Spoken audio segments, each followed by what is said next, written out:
Okay. All right. 5, 4, 3, 2, 1. Hey everyone, welcome to Simulation. We have Dr. Francoise Baylis in the house. Hello, how are you? Thanks for coming on the show. Thanks for having me. You come from Nova Scotia. Yeah, the far east coast, probably about as far away as you can get. Yeah. Dalhousie. Dalhousie. Dalhousie. I'm working on it. Dalhousie University. 22 years there? I know, it's a long time, eh? A. There you go. A professor there, as well as the Canada Research Chair there. Right. It's been a long time. Mm-hmm. You've been working with students across what fields? And I work with any and all students who are interested and open-minded about the world in which we live. So I have students with a background in medicine and healthcare. I have students in philosophy, political science, anthropology, sociology, science and technology studies. I'll pretty much work with anybody. Yeah, that's good to have that wide breadth of fields that you get to tap into and help.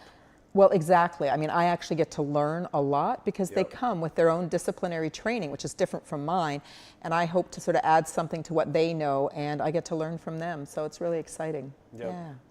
And you did your doctorate in philosophy as well, so you yourself bring a good amount of the questions, these big questions around these fields.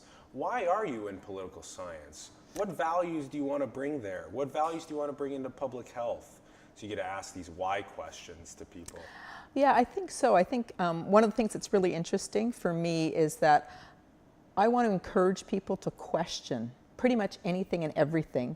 And for me, a lot of that's tied up with certain beliefs around democracy and self-governance. And so one of the things I try to encourage people to think about is, what does it mean to hand over to somebody any kind of authority over how you will get to live your life? And at the same time, recognize we have to do that so that we can, in fact, live together. So we have this kind of constant push and pull between wanting to be independent, live our lives in accordance with our own deep values, and at the same time recognizing that to live together with others who have different values that they probably believe in just as deeply, we need to kind of have some rules of engagement. And so it's that constant push and pull between who we are as a social being, and who we are as a private being. Even just yesterday with Matt Dillahunty on the show, we were talking about that exact thing with my extent of my freedom ends with things like me being able to swing my arm and accidentally hit you, because you also don't want that to happen to yourself. So then together, as a social fabric, we decide that it's better for our freedoms to be restricted in that sense of violence.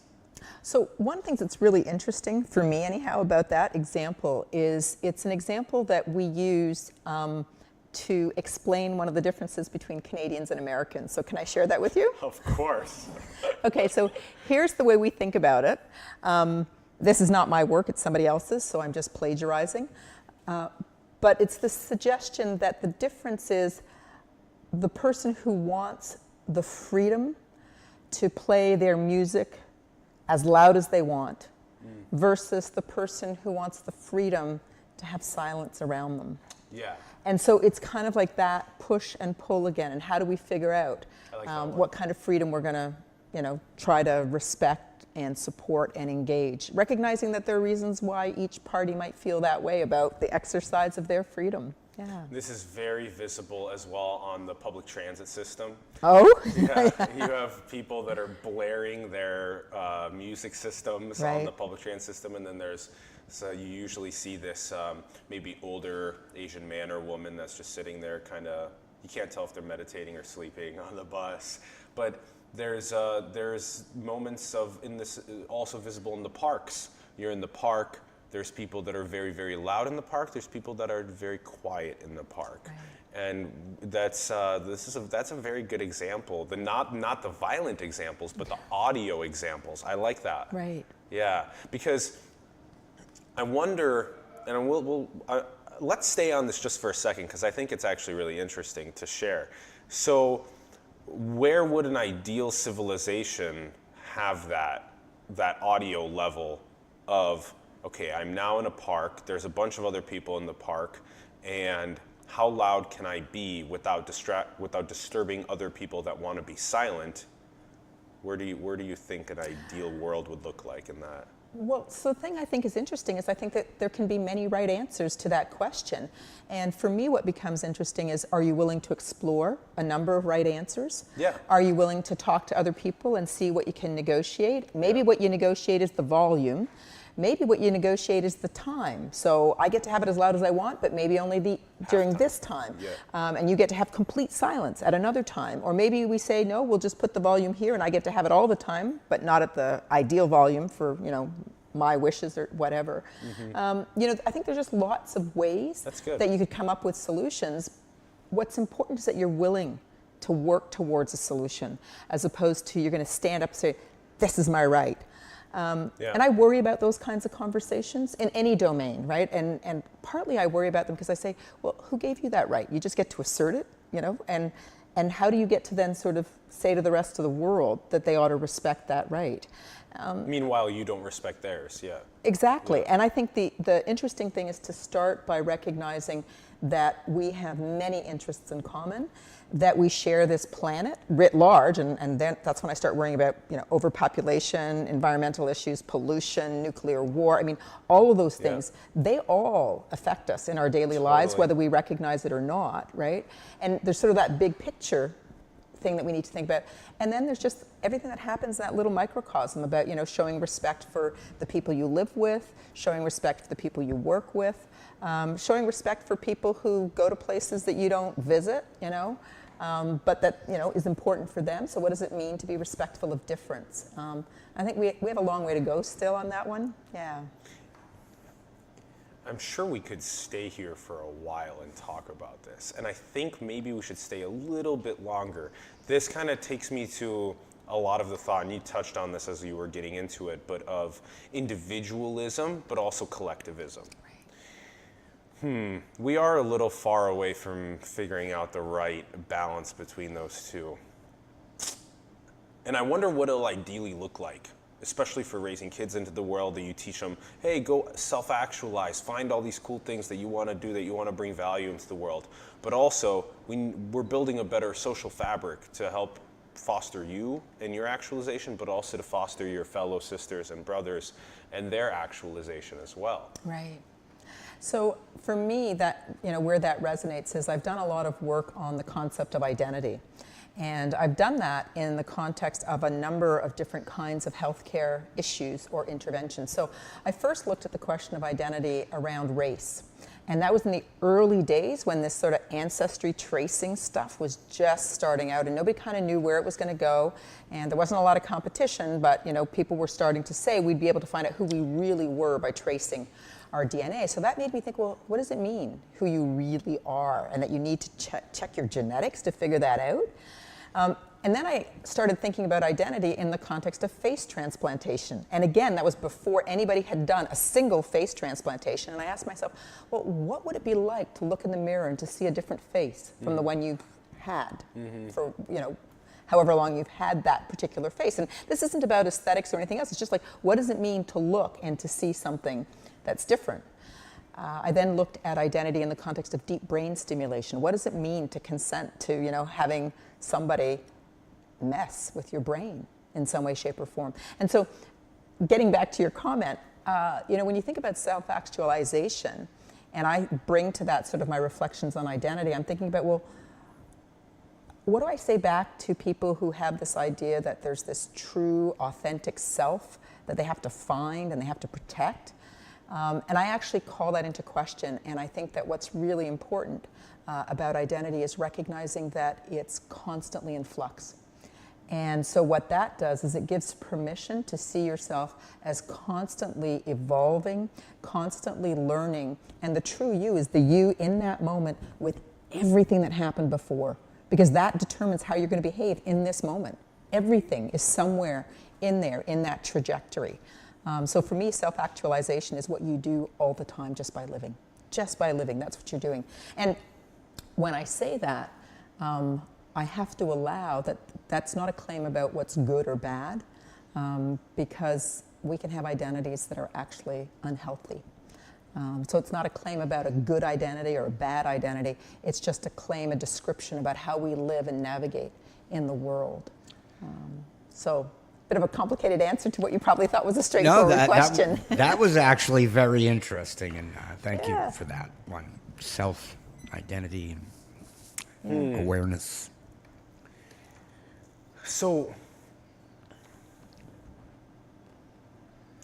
if everything that I do is bringing me towards self-actualization, and then there's all of these potential changes that could be made along the way, which we're going to talk about, but even something as crazy as a face transplant, or as a change in my genetics, or a change in my neurology through brain stimulation. Gender. It's a change in gender that's happening. Yeah. Let's not Change forget in that. gender. That it stays as me, I stay as myself, or I'm changing. Where does my identity fit into that? Well, I don't believe that identity is static. And I think that's what I was meaning when I said there is no authentic true self. I think there is just you constantly living and recognizing that your self is dynamic. And if you have permission to think of yourself that way, what it allows you to think about are the ways in which you try on personas, and you play out certain things at certain times. I believe that we have both preferred and projected identities, and they don't always map. So I want you to see me as something. I want you to see me as an attractive, intelligent woman, and I'm going to behave in a certain kind of way, trying to get you to see that. And if I'm successful, you're going to behave back towards me in a way that's going to reinforce that sense of self, and I'll be confident in the way that I'm projecting, etc. But imagine that that's not what you see. So you respond to me as this, like, who is this idiot sitting across from me? And like, oh my gosh, I've got to sit and talk to her for how long? Well, I'm going to get those vibes, and I'm going to say, okay, he's not reading me well. I better change the way I'm behaving. I better try to better communicate who I am or who I want you to see. And I think that in that context, often we're actually hiding things because there's things about ourselves that we don't want to project. Totally. Or there's things about ourselves that we think, oh, that's not going to get me the feedback that I want. Or there are things that I repress because society tells me those things are not acceptable. And so there are lots of ways, I think, in which we are constantly, subconsciously doing that.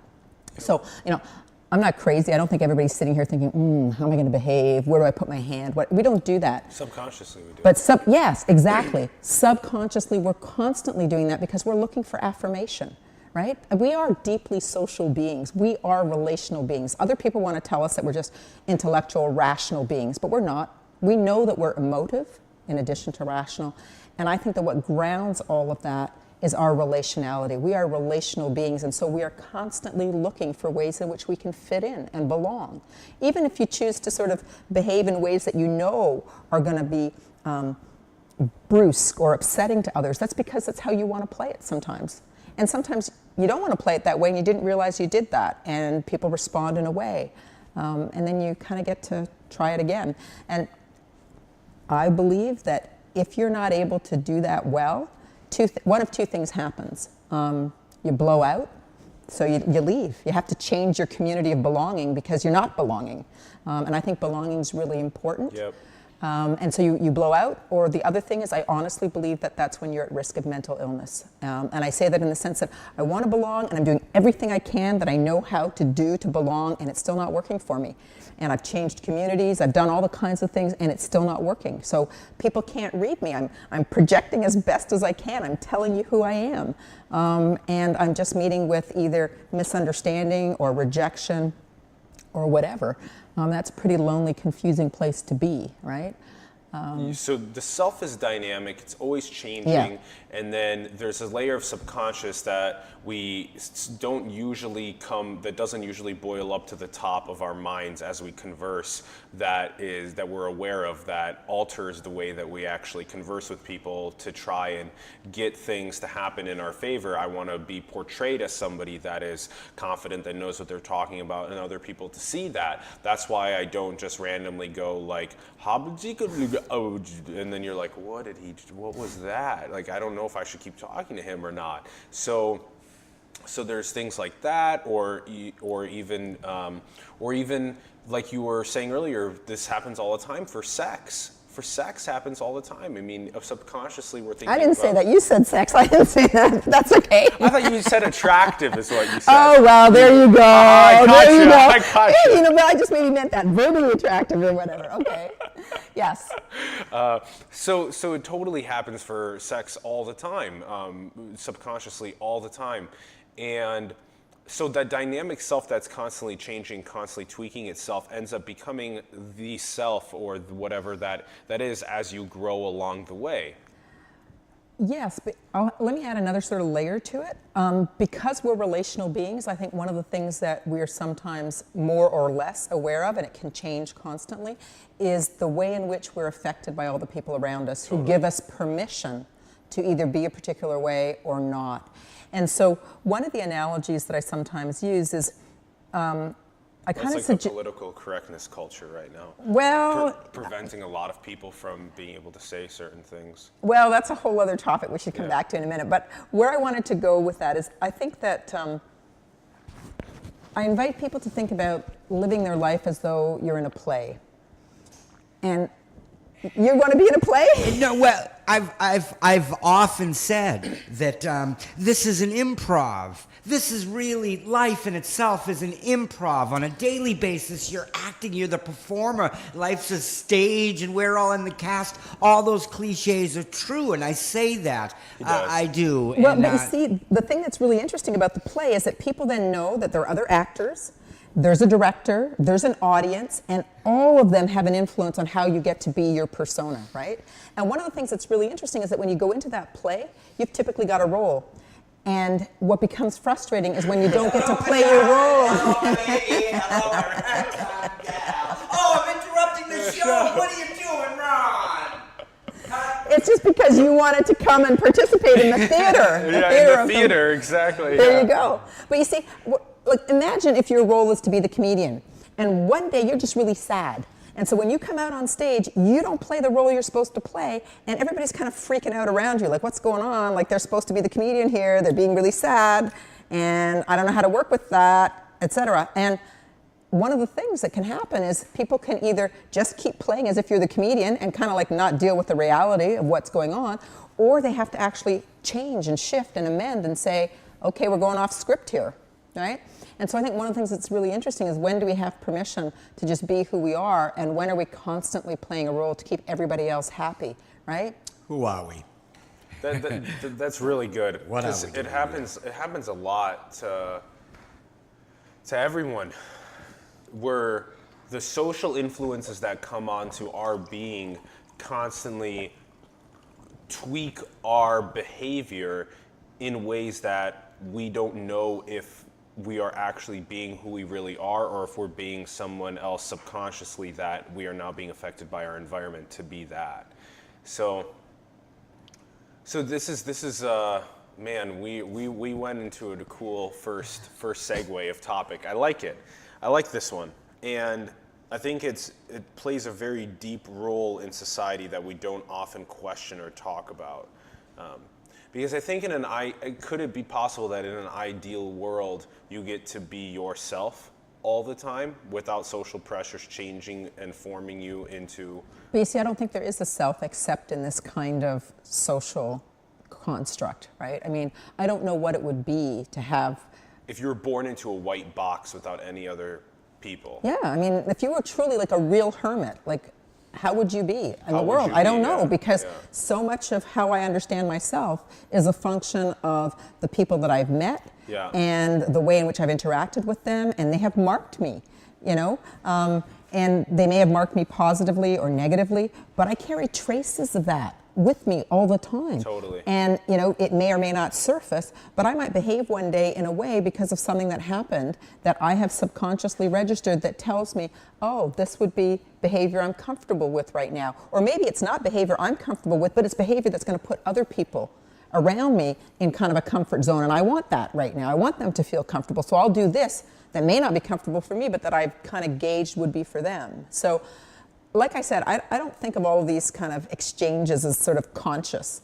I just think that we are relational, embodied beings. People read stuff off of bodies all the time, and people behave in ways that they're looking for affirmation of a particular kind at all times in some way, shape, or form. Sociology is fascinating, and so is the subconscious, how it's baked into sociology, how these interrelational processes amongst this massive system of economic and political being coexist and vibe with each other. I'm very fascinated by that. I'm glad that we started with that, and there's a whole episode on that. So let's get into a couple different topic. A couple other topics along the way. We'll probably touch on that as we go. Sure. So, okay, so with being a part of the Faculty of Medicine, there's, especially with obstetrics and gynecology. So a lot of this is with reproductive health, with women's health, and with childbirth. Yes. Yes. So teach us about what you've been learning about this, why it's important for men especially to care about this, and women both. So I actually talk about a whole range of issues in the area of reproduction. And a lot recently, as you might imagine, is around assisted reproductive technologies, largely because those technologies impact women typically more so than men. That's not to say that men are not impacted as well, but if we're just talking about the bodies of women are affected differently, I think, in terms of that reproductive process.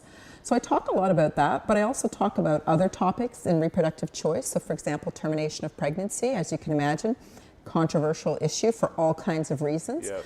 But when I talk about that, I don't only talk about issues like the moral status of the developing human embryo or fetus, which everybody's kind of aware of, but then I'll talk about the ethics of access, which is a different kind of topic. Totally. Those are two completely contrasting, the death of the fetus versus the ethics of the availability of an abortion in the first place. Yeah. Exactly. And so, I'll talk about that, but then I also will go into domains that are not as popular. And by popular here, I just mean they're not as current. People are not sort of focused on them. And so one of those topics that I talk about and teach about is the obligation, okay, and I'm actually using that word purposely, the obligation to include pregnant women in clinical trials. And most people look at me and say, what? Like, that's not what you want to do. Clinical trials are risky activities, and we don't want to put pregnant women into clinical trials. My follow-up is why? Well, exactly. So what I try to do is to explain that if you don't do that, then the only treatments you can ever offer to pregnant women are off-label treatments. And so I argue that you are actually doing something really wrong to pregnant women. You're saying to pregnant women, I'm never going to learn about any healthcare problem you might have while you're pregnant. And so, when it comes to me and you say, oh, but I'm a brittle diabetic and I'm pregnant, or, oh, I'm depressed and I'm pregnant, oh, I have Crohn's disease and I'm pregnant, and I go, oh, well, we never studied that in pregnant women, so, Because we've never had pregnant women in clinical trials. Well, because that's what happens. We keep them out of clinical trials, and what you need to understand is Crohn's that can be fixed prior to pregnancy. There are certain aspects of it that we can work on prior to pregnancy so that we don't have to try and fix it as we have But women don't pregnancy. sit there. Yeah, but women get pregnant all kinds of times, right? And it's not always intentional or purposeful, and it's not as if you say, okay, well, I'm going to fix my Crohn's, and then I'm going to go get pregnant. That's, And even so, I mean, a lot of these kinds of conditions are chronic. And so it's not something that you can just kind of, deal with and then move on with a healthy pregnancy. The phrase I try to use is I say, look, sick women get pregnant and pregnant women get sick, right? So you can start a pregnancy completely healthy and something goes off the rails. And my point is that if you think it's a really good thing that I should do research in white men so that I can give them access to therapies, why isn't it a good thing to do research in pregnant women so that I can give them access to good therapies? And some of those good therapies are about protecting them and the fetus. One thing that comes to mind is that, yes, there's so much about protecting the woman and protecting the fetus, but at the same time, there's the potential harm that it could cause the fetus. Because it's a clinical trial, we're just testing things out and figuring it out. Okay, but we should still play and figure it out, totally. But my point is we're playing and figuring it out no matter what. The only difference is we're not calling it a clinical trial. Because if I'm your doctor and you come to me and you say, I'm pregnant and I have this health condition, or you don't know what your health condition is, but I figure it out as your physician, then I say, okay, we don't actually know what to do, so let's try this. Or I say, I don't know what to do, but you can go talk to, Dr. So-and-so down the hall, and they're probably going to do this. Well, they're doing that on the basis of what? Maybe past experience, maybe trials in animal models, maybe trials in, unpregnant women. But the bottom line is they're still guessing. So we're going to call that treatment even though they're guessing?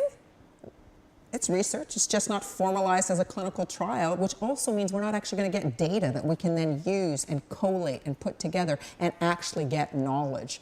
So what I try to do is I get people to think about, why do you think it's safe just because it's not happening in a clinical trial? If it's actually happening without the background of data coming from a clinical trial, or the background of data coming from, some kind of context, may not be a clinical trial, why do you think that's safer? I'm saying it's just as risky. And the only difference is if it's happening in a proper clinical trial, over time we're actually going to get knowledge that can benefit a community. And that's what research is about. Research is about benefiting a community. Anybody who goes into a clinical trial is taking on risks for the community. That's a good way to put it, is that where women get sick when they're pregnant, and they also get pregnant when they're sick. Yeah. And so there's a whole intensely important body of research that needs to be conducted around women and pregnancies and public health around that time for them, for the fetus, for the ethics of having availability, for all the different diseases that are happening within a woman's health while they're going through this process, just their health in general. So this is very important to test and figure out. So what's the best way to get us into clinical trials with women that are pregnant, and what things should be at the forefront of figuring out testing? So the interesting thing for me is I would ask women, what are the kinds of things that are really important for you to know about in terms of knowing your body and having a positive impact on your pregnancy? So maybe women say, I'm interested in probiotics. I want to know, is that a good thing for me to take or not take, etc. So I think that's the first thing you could think about, actually consulting the group of potential future research participants. What are questions about which you would like to have answers? I think that's one kind of approach. Another kind of approach... Probiotics seems to be a good one to test and figure out. Sure, and I think another kind of approach would sort of say, where is it that we don't have any knowledge such that you actually would see it as self-interested for yourself, for the fetus, for a future pregnancy, for us to get knowledge. And I can imagine a number of scenarios where if you presented the option to a woman that said, look, we know nothing about this condition, here's the option. You can just knock on any one of these doors of any one of these doctors and they'll give you whatever they think is best. They'll truly be trying to do what's best for you, but they're going to be guessing. Or you can come into my clinical trial. I'll be guessing too, but at the end of this process, we'll have knowledge. And in fact, when I'm guessing, you might be getting in my clinical trial the very same thing you'd have gotten from some doctor down the hall, because nobody actually has good knowledge, right? Because that's the only context in which we do research, right? Research is about asking a question to which we don't know the answer. If we know the answer, then we're not really doing research. We might be doing something else. But we're not doing research, we might be doing marketing. And so I think there's lots of ways of figuring out what's a good question. But my point is, I just want to say the starting assumption, which is that we keep pregnant women out of clinical trials because it's going to help the fetus, it's not a good starting assumption. Yeah. And you may in fact harm the fetus. That's good, yeah. Exactly, you may in fact harm the fetus. Sure, if you don't know what you're doing, you could be harming the fetus. So it's time to do some research for clinical trials with pregnant women. Okay. Yeah, good. And I think, one of the things that I think got me interested in that topic is we have typically done clinical trials in pregnant women only when we think it's about helping the fetus, not when we think it's about helping the pregnant woman. Yeah. And the classic example that people use to make that point is HIV. Lots of people interested in doing research in pregnant women when what they were concerned about was what we refer to as vertical transmission from the pregnant woman to the fetus. How can we help the fetus? Then all kinds of people happy to enroll pregnant women in a clinical trial. But what if, it's just about women and their own health and not filtered through the needs or the benefits of a particular pregnancy? This is so interesting. So that seems to be the number one thing. You brought it up as the first thing, is getting women in more public health attention on pregnancy and on women in pregnancy. What are other aspects of the research that you think is really important to vocalize and get more people interested in? I think there's lots of areas of women's health that are neglected in terms of what I would describe as knowledge production. And so a really good example of that, which connects up with another area of my work, which is assisted reproduction. Can I just say one thing first? Sure. Is that it is crazy that a woman basically has a human being grow inside of her. Isn't that then, amazing? Isn't that spectacular? Delivers the human being. Isn't that spectacular? Yes, Ron, we see you over there. Yeah. It's wonderful. That's wonderful. It's so much different than the egg.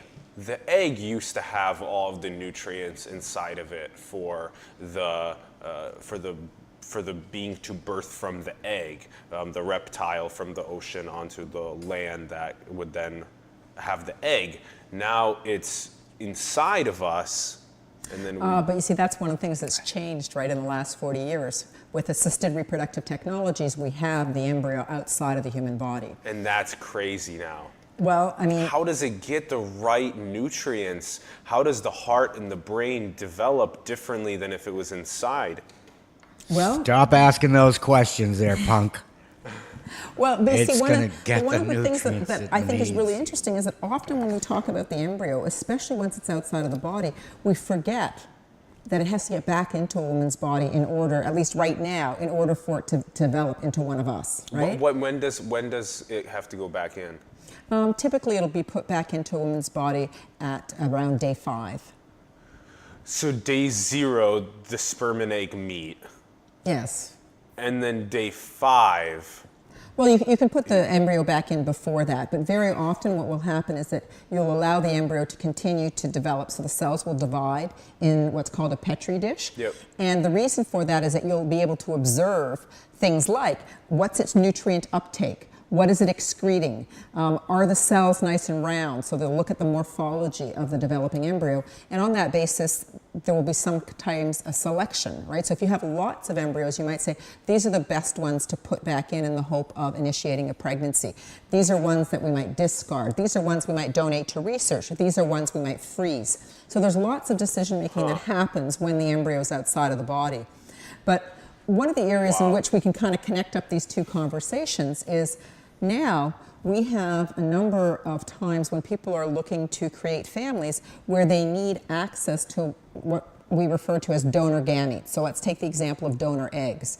So if you have a heterosexual couple and for whatever reason the woman doesn't have any eggs, you need to go get eggs. Or you have a heterosexual couple and there's a problem with that genetic material, you need to go get donor eggs. Or you have a homosexual couple and they don't have eggs between them and they need to go get eggs. So there's lots of kinds of scenarios in which people want access to reproductive material. So one of the things that's fascinating is there are egg donors and many of them are saying, why aren't you doing research on us so that we can fully understand the potential harms of being an egg donor so that we can actually make an informed consent, right? So one of the things that I find fascinating is we're not doing that research, and yet we're asking women to undertake what we know to be are certain kinds of risks because people have experienced them, right? And yet we don't do systematic research in order to just say back to women, look, if you want to be an egg donor, these are the benefits and these are the harms. And yet in the abstract, that's what we think we ought to do, right? People ought to be able to make informed choices about whatever they want to do with their bodies. And yet we don't go get that information so that people can make good choices. The amount of instances that require reproductive materials is actually very high, and it seems to be a lot of people don't really realize how often sperms or eggs are needed and how many different couple variations there are that require reproductive materials. I'm so fascinated by this embryo that is in a petri dish for a couple days and then put back into the woman, and then it's divided, and then there's some for freezing, some for research, some for... Oh my goodness. What happens to the embryo if it goes past 5 days? Like in a month, is it dead because it's not inside of a human? So right now, there's actually kind of an international agreement that we don't keep human embryos outside the body for more than 14 days. Now, that agreement, if you will, and it's formalized in a couple of countries. So there are countries that with actual legislation that says you cannot keep a human embryo outside the body beyond 14 days. There are other places where they don't have that legislation, but it's kind of like I said, an international agreement that we don't go beyond 14 days. What's interesting is that it's only in the past year or so that people are actively calling into question and saying, why did we agree to that? And saying, you know what? We want to go beyond 14 days now. For research. And now yes, absolutely for research. But what's interesting is the history of that. So in the early days, when they said you can't go beyond 14 days, it's actually based in ethical arguments that they tried to hang on biology. So the argument was along these lines. Up until that point, you can have a phenomenon called twinning and recombination. So what that means, twinning is that you've got an egg and a sperm, and they've come together, made an embryo, and up until 14 days, there's this phenomenon called twinning that can happen, which means it actually splits, and that's how you get identical twins. Mm-hmm.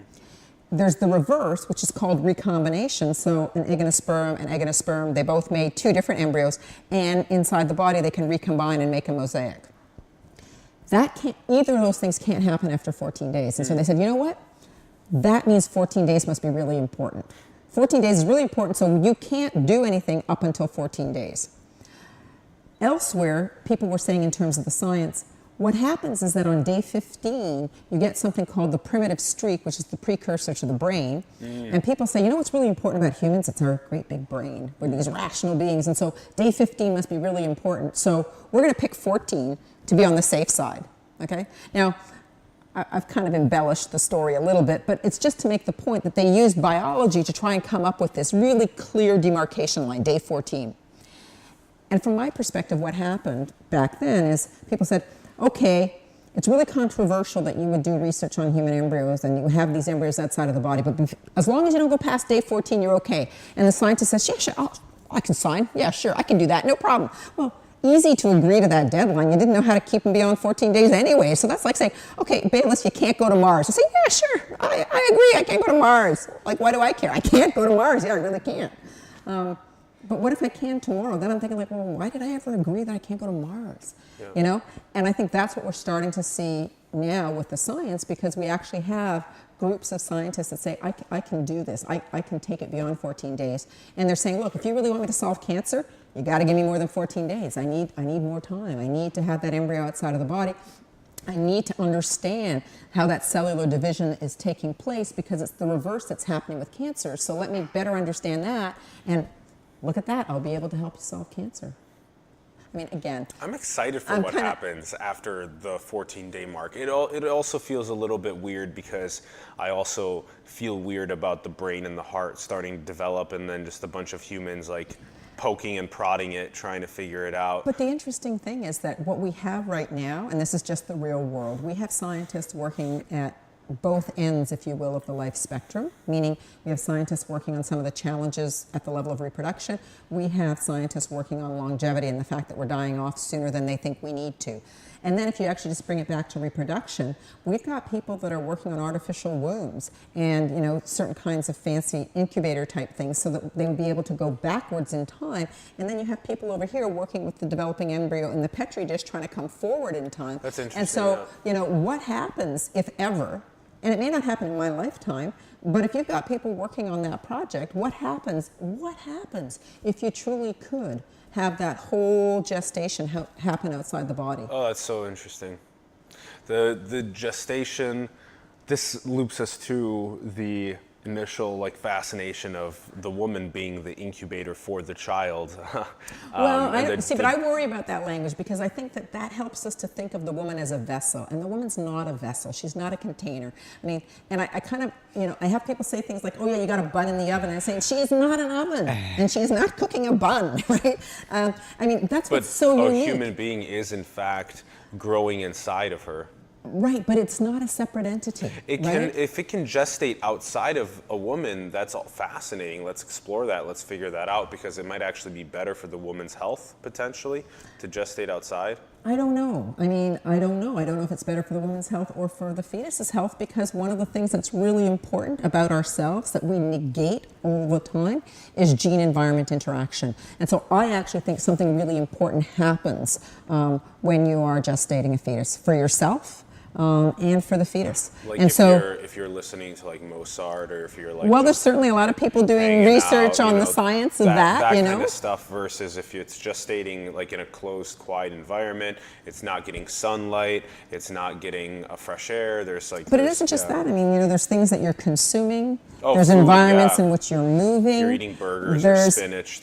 There's all kinds of stuff that's happening that we don't even understand. And so I sometimes think, you know, on the one hand, I kind of believe that, you know what, anything can happen.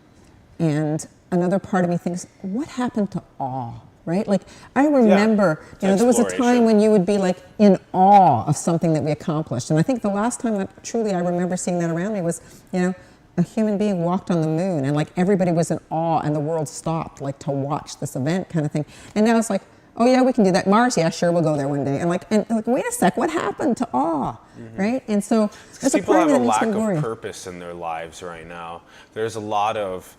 Is it a lack of purpose or a lack of humility? Yeah, probably some both. There's too much economic flourishing and too little meaning and purpose that it's now more and more difficult for people to find joy because of that lack of purpose or meaning or humility, that whole process, and the lack of inspiration to want to create something of joy or purpose. But there's so much more there.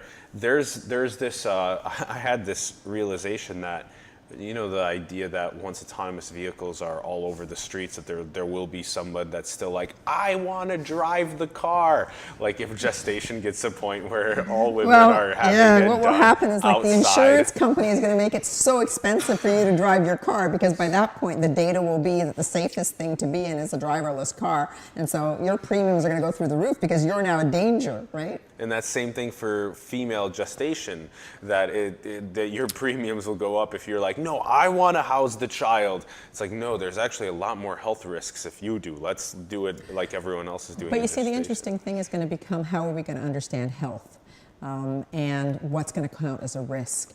And I think with reproduction, one of the things I worry about is the ways in which we're coming up with assumptions about what a healthy, perfect baby is. And we've already seen that, certainly in my lifetime. With the introduction of all kinds of prenatal testing, we now have different ideas about what it means to have a healthy baby.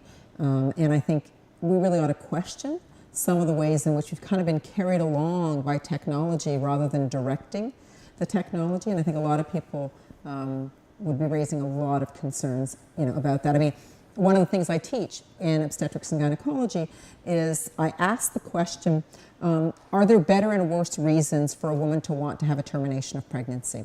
And I get answers all over the spectrum, and people will say, well, you know, if this is a young woman, exactly. Yeah. They typically go for the young woman, you know, 12 years old, been raped, and they've got a lot of sympathy there, and then you give them another kind of scenario and they maybe have less sympathy. Well, one of the ones that I force people to have a conversation about is a woman who comes forward and says the baby's of the wrong sex. Is that a good enough reason? And I want people to think about, you know, is there a difference between having no reason or having a bad reason? One-child policy in China.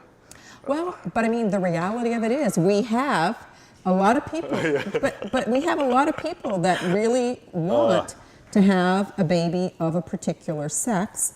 And one of the things that I say back is, you know what? That's actually a misdescription. It's not that you want a baby of a particular sex. You want a baby of a particular gender.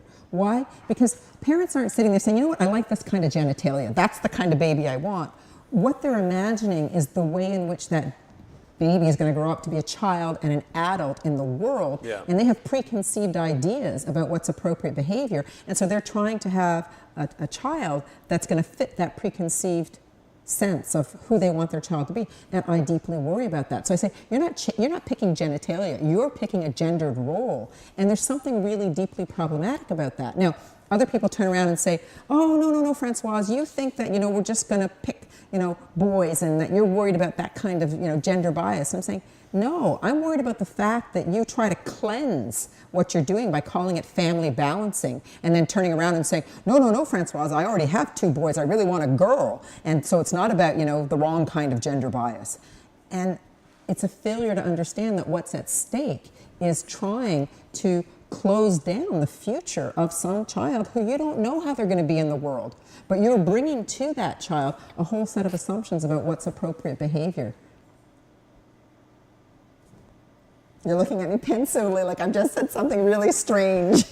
It's all so interesting. It's so difficult to actually be able to nail down a time when it's like what is appropriate for changing the gender of your child. And like we talked about this before, but how does a parent know that their 2-year-old is supposed to be a boy instead of a girl? How do they change the sex of the child? What does that do? Does the child maybe grow out of that feeling or that process? There's all these complicated questions. And then do you terminate the pregnancy because it's a certain gender? I mean, there's been crazy historical impact that this has had with what went on with the one-child policy in China, which prevented about 400 million births in 35 or so years, and that is you were talking about overpopulation earlier. It seems like we're going towards a period of actually population stabilization once Africa and other places on the planet that are still in the process of developing become developed nations, then replacement fertility rates are about equal, and then we don't have the issue of overpopulation becoming something that we have to really be concerned about. So could that end up being is reproductive health something that's crucially important? Is identifying the gender of the child at a young age and being able to tweak it through or terminate it? These are very interesting questions, and that's our 15-minute timer. Thank you, Ron. Whoa. There's our time. Does that mean we're running out of time? I know, it feels like we've only scratched the surface. We didn't even get to half the topics I want to talk about. I know, let's talk. Let's see if we can go through some of them fairly quickly. One that I think we should talk about on the way, and we'll get to like science communication, and we'll get to some of that on the way there. In terms of wealth inequality and globalization, we talk about this on the show a lot. There's been a lot of concentration of wealth, and there's different ethics across different countries for genetic engineering and for human augmentation. Where do you think we're going to go with all this? So I am on the side of people who worry deeply about the widening gap between the haves and the have-nots. So I worry about what's happening between the 1% and the 99%. Me too. And I actually am very concerned about the fact that I think we're moving towards a situation whereby wealthy, powerful elites are going to be able to entrench their privilege in their DNA, because they're going to be the people that have access to this technology, and they will control the access to that technology, and they will further instantiate their privilege in the world. And yep.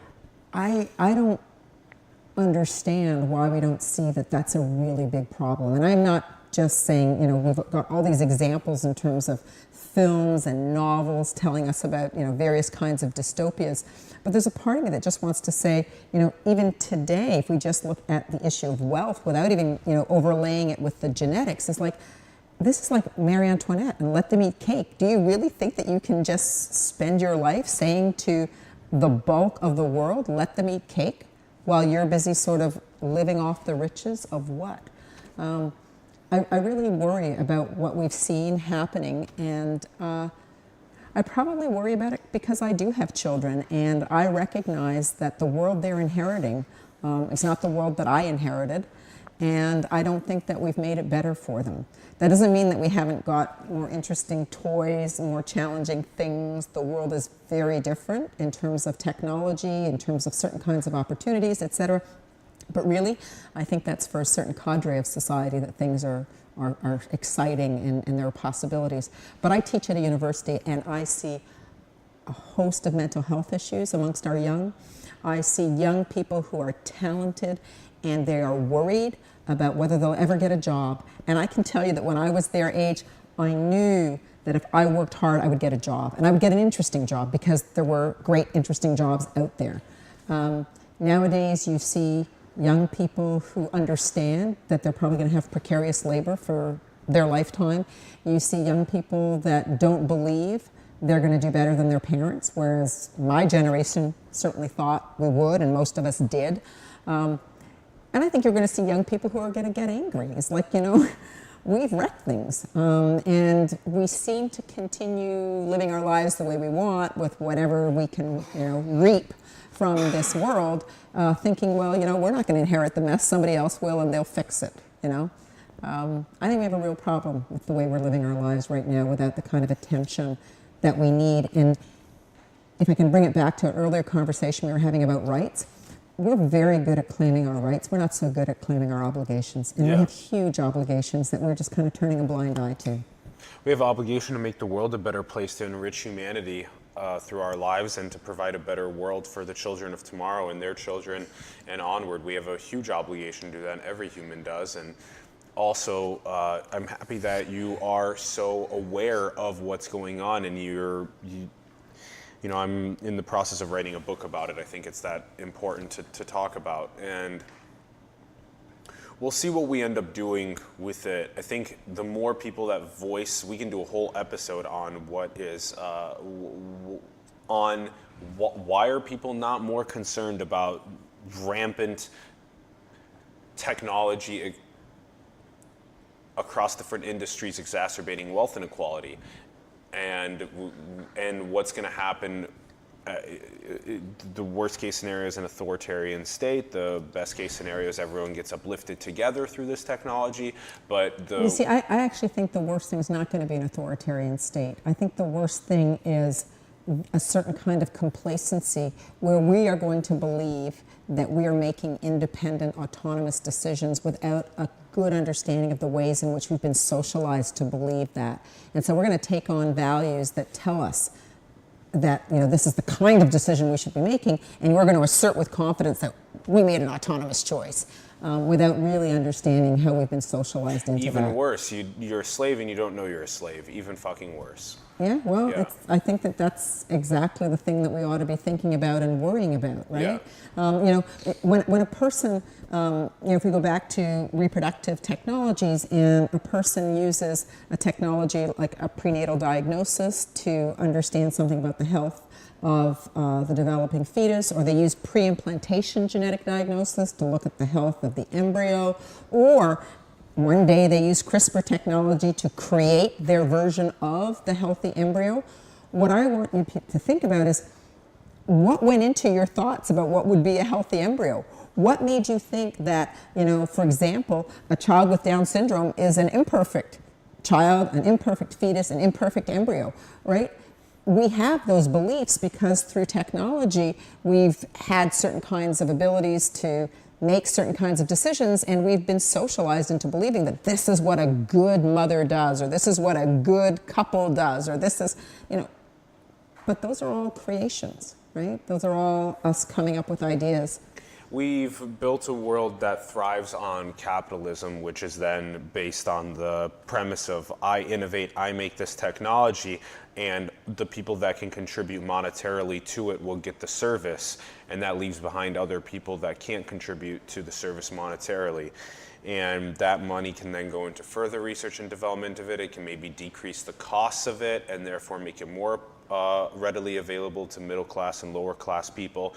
And that seems to be the best case system that we currently have manifested. Not maybe we make a lottery of some sort where one out of every couple of these procedures goes to a low-income person. There's so many different ways to approach and look at it. You know, what's interesting is we're coming full circle to something that we've kept touching upon along the way, which is the issue of capitalism. And the thing that I find interesting is how many of our contemporary problems, I think, are rooted in capitalism. And an example of that is materialism, conspicuous consumption. exactly. And when you think about that, one of the things that's happening now is we are moving to a world where we encourage people to put the body in the marketplace, right? So we'll sell our blood, we'll sell our sperm, we'll sell our eggs. Proposals now for selling, kidneys because it's a paired organ, et cetera. And what happens when you kind of just go down that route and there's nothing left in the world that you think must be out of the marketplace, right? I would have thought that I would have agreement that no, the human body, at the very least, you don't put that in the marketplace in that sense. Attention. Well, the attention economy. Well, and I think that we need to really, body, like we really need to worry about the tolerance for that. Be prostituted. Maybe that's or sex worker. Maybe people want to do sex work. That's something that they're actually interested in. But I think there's something different. different. With money, lack of money, then they put their body up on the market. There's a bunch of cases I think that women can competently, autonomously choose to do sex work. I actually see a difference between that and really putting your bits and pieces into the marketplace because you have nothing else. What's off limits was your question. Exactly. I like that question. And I think that for me, at the very least, it ought to be the bits and pieces, right? We shouldn't be selling off our body bits. I don't think we should be selling off our body bits or encouraging an economy that works on that. Yeah. That's a really good question, Francois. What should be off limits, and what should we teach kids is off limits. Definitely things like teaching kids to murder other people or harvesting their attention for money and for clicks and stuff like that is. So every time I come to the States, I'm always struck by, the tolerance for violence in this country. And one of the things that I think is interesting is the ways in which this particular country seems unable to deal with that. How do you have tolerance for that level of violence against each other? I think as the economy thrives and the gap between the haves and the have-nots increases, there's more social, psychological, biological anxiety, depression, all these issues that occur, and then that creates a lot of turmoil between the haves and the have-nots. Even in the have-nots, there's a lot of violence and aggression. Between the haves, there is violence and aggression. The thriving economy also causes people to turn towards each other and say, there's so many examples, but you have this, I don't have it. Therefore, I envy. There's so much, and who knows? Isn't that coveting? Coveting. Who knows if that envy is even good? If that person has started a charity or a philanthropy that is impacting someplace in the world, and you have envy about that, that might be good envy because you want to start and make some impact in that sense.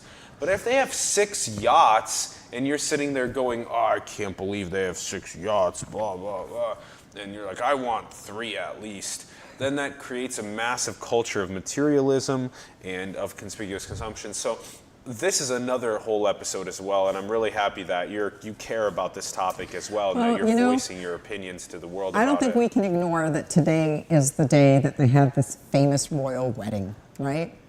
And the thing that strikes me is how much money was spent on that, right? Whether you're talking about the champagne, security, the sausage rolls, the wedding dress, the security, the whatever. And I just think, how do you feel good about spending that kind of money on this kind of pomp and ceremony when there are people that can't feed themselves? There's something really wrong in the world when we're able to kind of carve this off. And that's what we do all the time. We just kind of carve this off and look at things in isolation.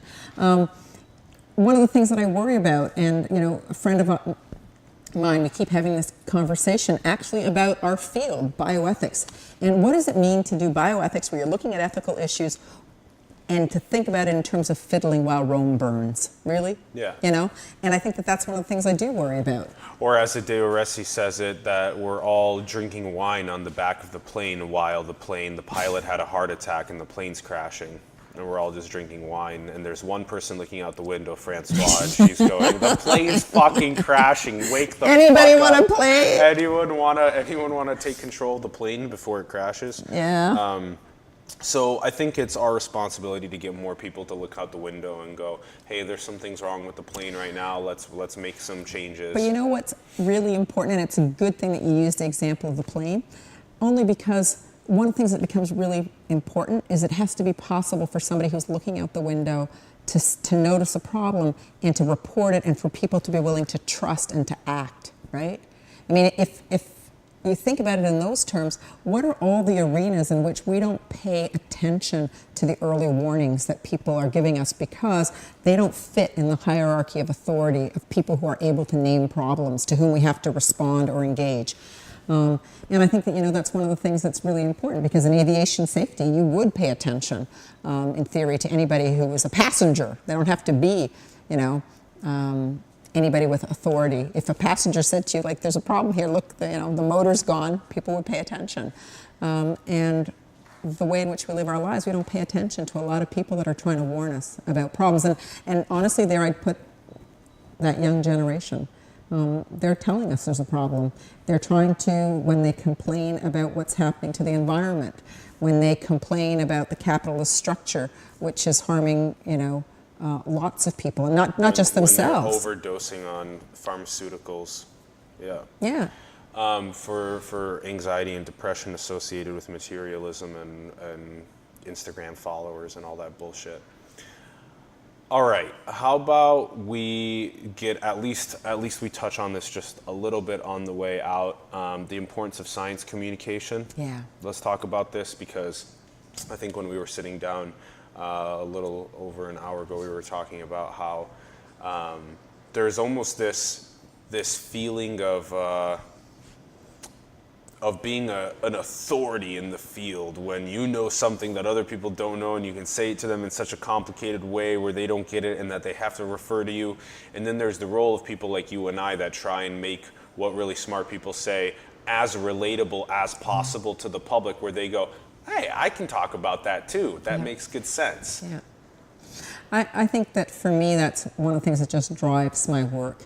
I'm deeply committed to what some people call public education, some people call public engagement, but I really talk about it and think about it as public empowerment.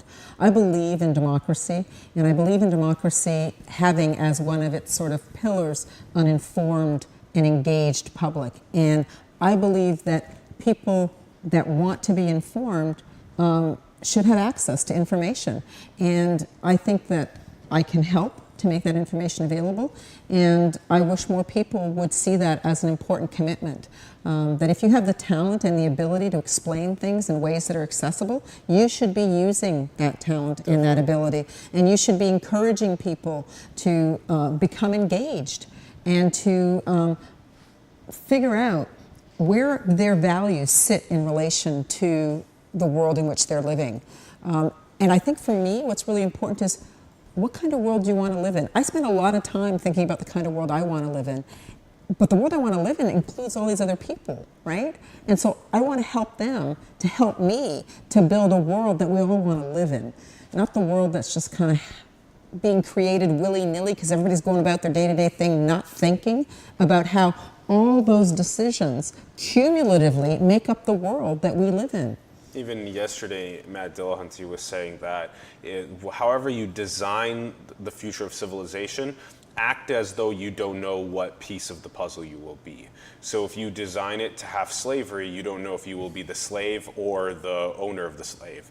So then you don't want slavery because of that. And it's the same thing kind of with a person of, are you educated enough to be able to know how to vote and contribute to the political system, or are you not?